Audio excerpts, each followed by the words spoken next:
Hi, my name is Jenny and welcome to my channel. Today I will be doing my Nonfiction November library book haul. I have actually taken 30 books out of the library over the last few weeks, both fiction and nonfiction. In this video, I will discuss 6 works of nonfiction and 1 fiction title. So the first 3 books that I have are on ancient Rome. I became interested in reading more about ancient Rome in September when I read 2 plays. They were Titus Andronicus and Julius Caesar, 2 plays that are set in ancient Rome. The first book that I have is Ancient Rome by Timothy R. Roberts. So this is a coffee table book in which there are wonderful photos, illustrations, and paintings that give us a sense what ancient Rome would have been like. So let me see if I can find a photo to show you. Here is one about pottery that dates back to ancient Roman times. So there are many more photos that I am looking forward to seeing once I dive into reading this book. The book itself is is a brief overview of the history of ancient Rome. The next book that I have is Ancient Rome, an Introductory History by Paul Zoik. So this book is what I consider to be a complementary book to the one that I just showed you, and it should be fairly easy to read as it is not that long of a book, and that gives me incentive actually reading it.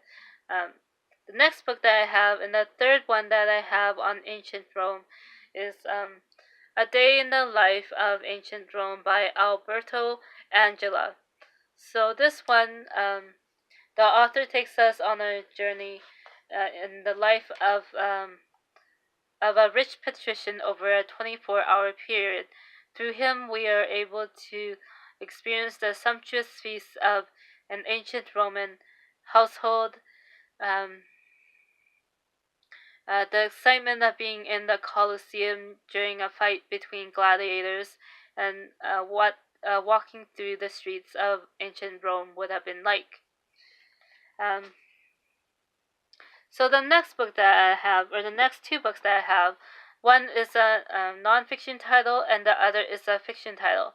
The first one is The End of Cheap China by Sean Ren. This book came out in 2012, and I actually have read it before. I I I actually didn't remember that I had already read it when I put it on hold at the library, but I do want to refresh my memory about the contents of the book. The author himself, Sean Ren, is a founder of a group called the China Market Research Group. Through both empirical studies and through observations, Sean Ren has put together an economic snapshot of China in recent years, in which the country has moved from one in which it focused on being a manufacturer of cheap consumer goods to one in which more and more people are able to afford iPhones and motor vehicles. So the next book that I have, and it's the one fiction title that I have in this not mostly non-fiction book haul. It's Kitchen Chinese by Anne Ma. And this book, in this novel, we follow the life of Isabel Lee. She is a Chinese American woman who travels to live in Beijing, where her sister is living. There, she experiences culture shock as well as the fact that her sister is keeping secrets from her.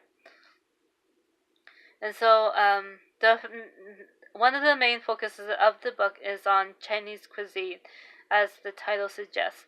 And Isabel is able to find work as a restaurant reviewer for an expat magazine. The author, Anne Ma herself, lived in Beijing for 4 years where she was an editor for an English language magazine.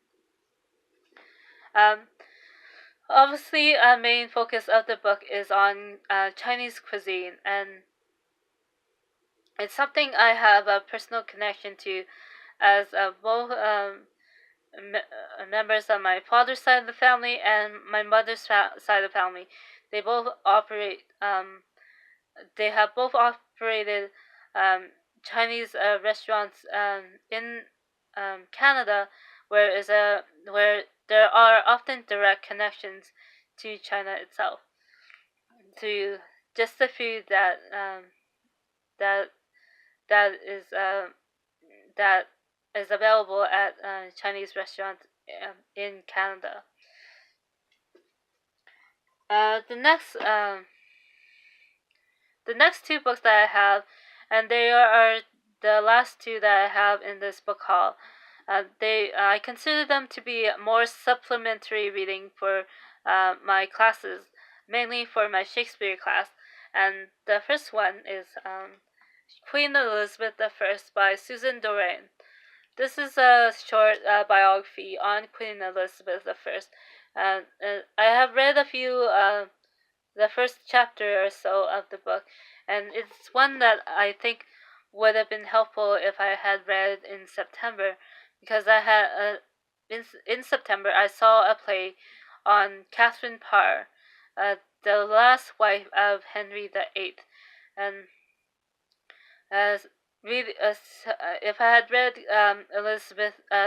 the biography of Elizabeth I would have gained greater insight on the characters in that play, and it would also have been helpful as part of